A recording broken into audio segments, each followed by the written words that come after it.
क्या बात है येड़ा, सुना है कि तू घर पे गया था और मेरे घर का खाना तुझे बहुत पसंद आया, इसलिए मम्मी ने तेरे लिए अपने हाथों से डिनर बनाकर भेजा, वही लेके आया हूँ, दम बिरयानी।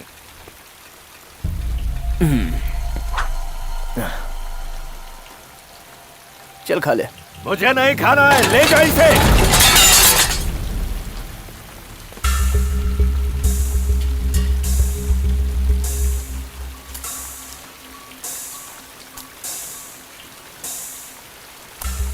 मैं खाना खाकर प्लेट में एक भी दाना छोड़ता हूँ तो मेरी माँ मुझ पर भड़कती है क्योंकि उसे पसंद नहीं, और तूने मेरी माँ का बनाया हुआ खाना मिट्टी में मिला दिया।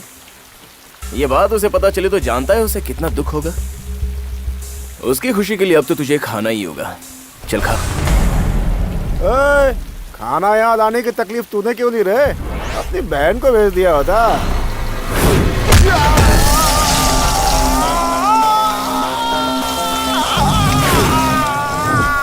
जब मैं बात करता हूँ तो किसी और की जुबान नहीं चलनी चाहिए।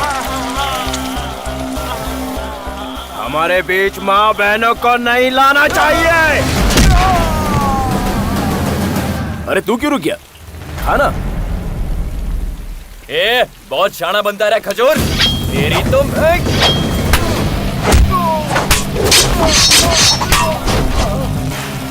फील्डिंग करने वाले ऐसे बीच में आकर टच नहीं करते, ये होती है हम गुंडों के बीच की कमिटमेंट।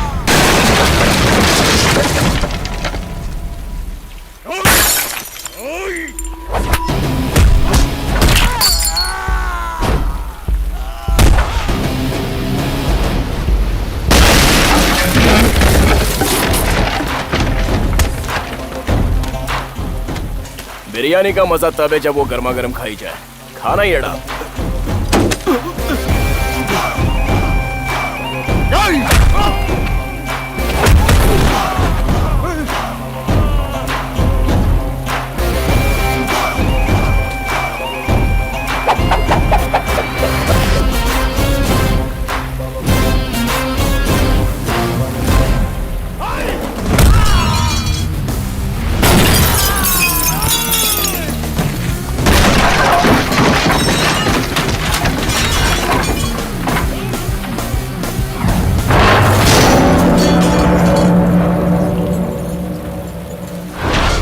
बिना टेंशन के खा येड़ा।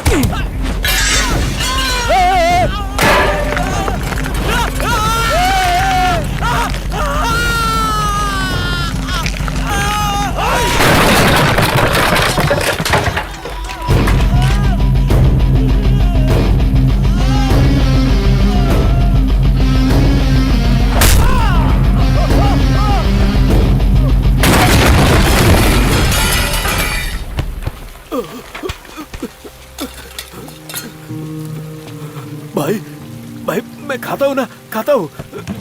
आप भड़को मत, मैं खाता हूँ। पूरा खत्म करता हूँ भाई। कोई जल्दी नहीं है, पंगा होता है और उससे निपटा भी जाता है, लेकिन दुश्मन कहाँ है ये तूने उसकी फैमिली से पूछा? तुझे एक सच्चाई बताता हूँ, ध्यान से सुन। फ्रेंड्स ज्यादा रहेंगे तो वो केयरलेस रहते हैं, दुश्मन ज्यादा रहेंगे तो अलर्ट रहते हैं। जिसने तुझे भेजा है ना उसको जाके बोल, मुझे टच करने के बारे में सोचा तो उसमें कोई गलती नहीं है, लेकिन मेरी फैमिली को टच करने का सोचा तो बहुत बहुत बड़ी गलती है। सॉरी भाई। वोटर आईडी है क्या? वोटर आईडी है ना भाई। मिस किए बिना नूर अहमद को वोट डालने का। अपनी कसम भाई, पक्का डालूंगा। शुरुआत में पॉलिटिशियंस के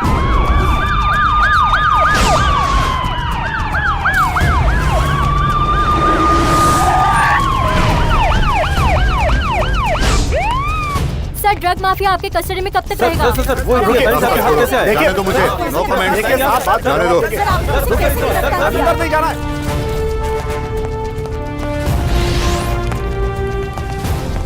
शहर का सौदागर ड्रग माफिया हुआ अरेस्ट। कर्नाटक राज्य में रेव पार्टियों में ड्रग का जहर फैलाने वाले ड्रग माफिया को सलाखों के पीछे पहुंचाने में कर्नाटक पुलिस को कामयाबी हासिल हुई। ड्रग माफिया सरगना मोस्ट वांटेड क्रिमिनल बॉस कल पुलिस के हत्थे चढ़ गया। क्राइम ब्रांच के नार्कोटिक्स डिपार्टमेंट के एसीपी प्रताप सिन्हा के नेतृत्व में उनके दल ने बहुत ही चालाकी से उसे धर दबोचा। उसे गिरफ्तार करते समय हुई हाथापाई में उसे गंभीर रूप से चोट भी आई, इसलिए उसे पुलिस की निगरानी में अस्पताल में दाखिल कराया गया है। बेंगलुरु के हर इलाके में छापा मारा जा रहा है। उसे होश आते ही पुलिस अपनी कस्टडी में लेकर उसे पूछताछ करेगी और उसे पूरा रैकेट का पता लगाएगी, ऐसा एसीपी सिन्हा ने कहा। इस ड्रग के माफिया किंग को पकड़ने के लिए बहुत मशक्कत करनी पड़ी।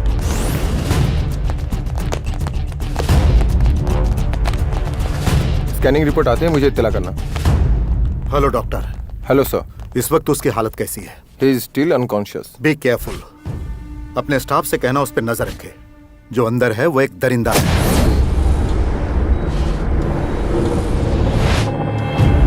हमारे डिपार्टमेंट के लिस्ट का most wanted criminal boss.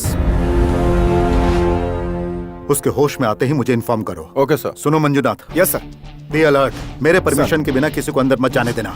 Yes sir. Powerful आदमी हो, मीडिया का आदमी हो, चाहे कोई भी हो, just don't allow. Okay sir.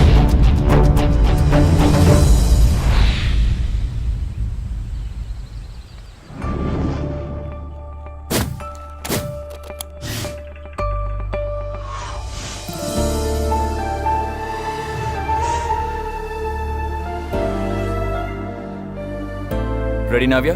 Okay, यहाँ देखिए माँ जी, मुझे देखकर बात कीजिए, कैमरा को भूल जाइए। आपका नाम? दुर्गा। ये बताइए, आपका लड़का बचपन में कैसा था? उस वक्त उसका बिहेवियर कैसा था? वो किस तरह से पला बड़ा? सब कुछ जानना है हमें। छोटी उम्र से ही उसने गलत राह चुनी।